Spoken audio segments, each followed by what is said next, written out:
September 11th, September 11th, September 11th, September 11th, September 11th, September 11th, September 11th, September 11th, September 11th, September 11th, September 11th, September 11th.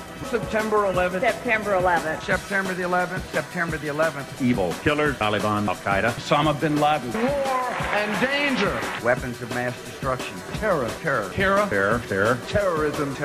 Terrorism. Terrorism. Terrorism. Terrorism. Terrorism. Terrorism. Terrorism. Terrorism. Terrorism. Terrorism. Global terrorism. Global terrorism. World terrorism. Global terrorism. Global terrorism. Global terrorism. Global terrorism. The terrorists. Terrorists. Terrorists. Terrorists. Terrorists. Terrorists. Terrorists. Terrorists. terrorists, terrorists, terrorists, terrorists. Terrorists. Terrorists. Terrorists. Terrorists. Terrorists. Terrorists. The evil terrorists.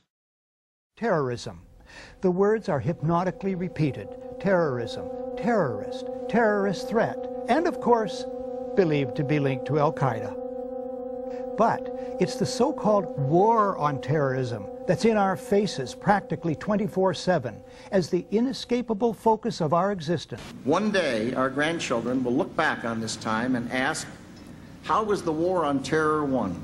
The entire U.S. ruling class, ruling elite, comes to see terrorism as the preferred means, indeed the only means, to provide social cohesion, to provide an enemy image for the society to keep it together. According to neocon theory from Carl Schmitt, you have to have an enemy image in order to have a society. It's a very dangerous thing because now it means that the entire social order, the political parties, intellectual life, politics in general, all based on a monstrous myth